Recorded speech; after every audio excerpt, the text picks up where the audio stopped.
बोलो। मैं भूल गया। अरे यार, अरे यार। KGF KGF KGF. TV, Insta, Facebook, जहां भी जाओ एक ही सुर सुनाई देता है, न नारे नारे नारे न नारो नारे नारे ना। केजीएफ मूवी का भौकाल लोगों के सर चढ़ के बोल रहा है। अगर अभी तक वो मूवी नहीं देखी है तो जाके जरूर देखो। केजीएफ की तुमने रील स्टोरी तो बड़े पर्दे पे जरूर देखी है, पर आज हम तुमको केजीएफ की रियल स्टोरी के बारे में बताने वाले हैं। और भाई मेरी बात मानो, इसकी रियल स्टोरी भी किसी ब्लॉकबस्टर से कम नहीं है। केजीएफ की रियल स्टोरी जानने के लिए और इसके इंटरेस्टिंग फैक्ट्स को जानने के लिए वीडियो को एंड तक जरूर देखना। केजीएफ यानी कि Kolar gold fields. Kolar gold fields Karnataka के कोलार डिस्ट्रिक्ट में सिचुएटेड है और ये बैंगलोर से तकरीबन 100 किलोमीटर दूर है। दोस्तों, अगर भारत को किसी ने सही मायने में सोने की चिड़िया बनाया है तो वो केजीएफ ही है। एक ऐसा समय था जब इंडिया का 95% गोल्ड सिर्फ केजीएफ से आता था अकेले। आपको ये बात जान के हैरानी होगी कि आज तक यहाँ से लगभग 900 टन यानी कि 9 लाख किलो सोना अब तक निकाला जा चुका है। कोलार गोल्ड फील्ड की कहानी हजारों साल पुरानी है। सिंधु घाटी सभ्यता से लेकर ब्रिटिश साम्राज्य सबको कोलार ने भर भर के सोना दिया है। बात है 1799 की, जब ब्रिटिशर्स ने टीपू सुल्तान को हराया और कोलार गोल्ड फील्ड्स को अपने कंट्रोल में ले लिया। उस वक्त के एक ब्रिटिश अधिकारी हुआ करते थे जॉन वॉलर। जॉन वॉलर साहब ने कोलार के बारे में बहुत सारी कहानियां सुन रखी थी, जैसे कि चोल वंश के दौरान लोग वहां हाथ से खुदाई करके सोना निकाल लेते थे, और टीपू सुल्तान के वक्त मैसूर डायनेस्टी में भी वहां माइनिंग की कोशिश की गई थी।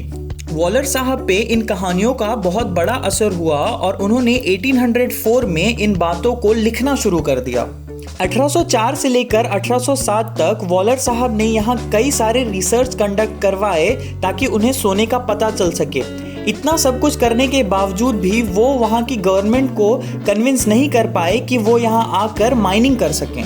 धीरे धीरे ये बात ठंडे बस्ते में चली गई और वॉलर साहब का सपना सपना ही रह गया। 1871 में कहानी में एंट्री होती है एक रिटायर्ड सोल्जर माइकल लेवले की, जो उस वक्त बेंगलोर में ही रह रहे थे। माइकल के हाथ जॉन वॉलर के द्वारा लिखी गई आर्टिकल लग गई, जिसमें कोलार में सोना होने की बात लिखी हुई थी। इन आर्टिकल्स को पढ़ के माइकल को कोलार में इंटरेस्ट बढ़ गया और 1871 से लेकर 1873 तक उन्होंने कोलार में रिसर्च करवाई और सारे जगह जहाँ जहाँ सोना होने की संभावना थी उसे मार्क कर लिया। इसके बाद उन्होंने मैसूर गवर्नमेंट से वहाँ की खुदाई करने की परमिशन मांगी और सरकार ने उन्हें 20 साल तक वहाँ माइनिंग करने का परमिशन दे दिया। दोस्तों, केजीएफ में माइनिंग का दौर शुरू हो चुका था, पर माइकल के सामने अभी भी एक समस्या थी। उन्होंने माइनिंग तो शुरू कर दी थी, पर उनके पास इतने पैसे नहीं थे कि वो इसे एक ग्रैंड स्केल पे कर सकें। तो उन्होंने इन्वेस्टर्स को ढूंढना चालू किया और इसी तरीके से जॉन टेलर एंड सन्स नाम की कंपनी पिक्चर में आती है और माइनिंग का काम उस कंपनी को सौंप दिया जाता है।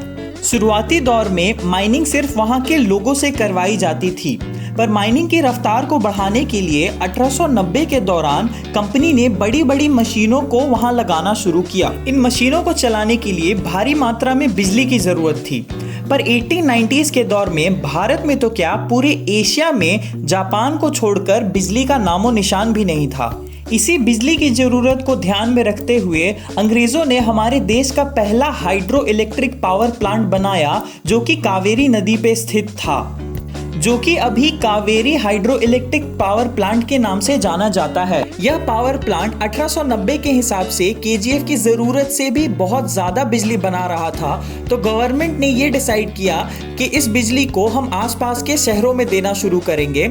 हाँ दोस्तों, इसी प्रकार बैंगलोर हमारे देश का पहला ऐसा शहर बना जहां बिजली का इस्तेमाल किया जाने लगा था। धीरे धीरे कोलार में गोल्ड की प्रोडक्शन बढ़ने लगी और 1902 आते आते यह पूरी दुनिया में अपनी तरह का इकलौता माइन था।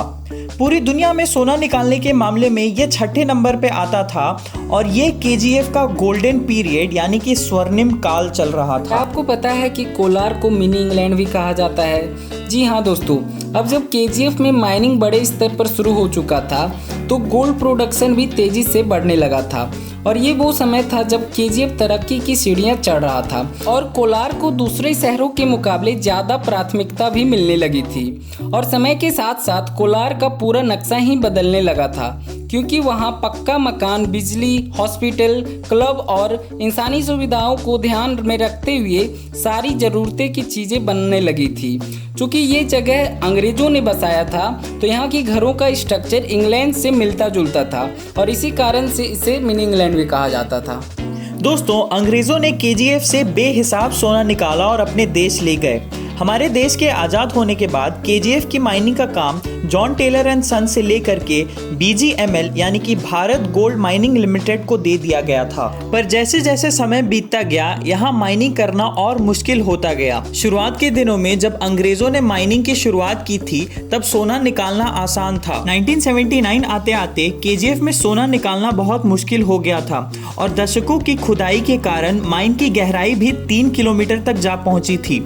उस दौर में मजदूरों को इन खदानों में काम करना बहुत ही जोखिम भरा होता था और तापमान भी तकरीबन 50 डिग्री तक पहुंच जाया करता था।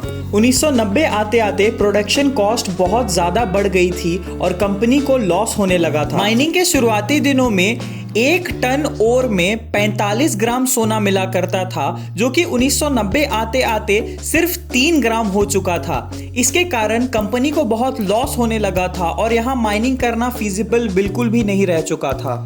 2001 में भारत सरकार ने यह फैसला किया कि केजीएफ में पूरी तरीके से माइनिंग का काम बंद कर दिया जाएगा। दोस्तों, ये थी केजीएफ की असली कहानी।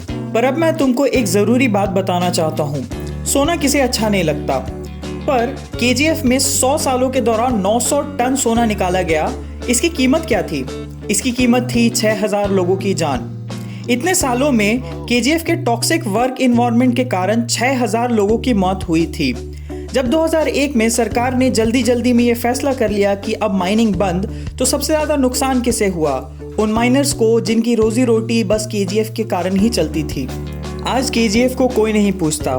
जिस शहर में भारत में पहली बार बिजली आई, वहां आज बिजली और पानी का संकट छाया हुआ है। 100 साल की माइनिंग के कारण यहाँ की हवा दूषित हो चुकी है और यहाँ के लोग बीमार। जहाँ के लोगों ने इतना सोना निकाला, वहाँ के लोग आज दर दर भटक रहे हैं नौकरी के लिए। और लास्ट हम लोग यही कहना चाहेंगे दोस्तों, यस ये सब देखो रिकॉर्ड हो रहा है, चल जाएगा। कंटेंट नहीं रहेगा तो ये सब आप डालेंगे ना। कंसिस्टेंसी बरकरार। रेडी, चल 3, 2, 1 start. So that was the video guys. अच्छा लगे तो लाइक, शेयर और सब्सक्राइब ज़रूर करें। इसी प्रकार से आप हमें सपोर्ट करते रहें ताकि हम और कंटेंट बना सकें। दैट वाज हिज लाइन जो कि ये भूल गया। और लास्ट में हम यही कहना चाहेंगे, Okay, bye bye. See you in the next video.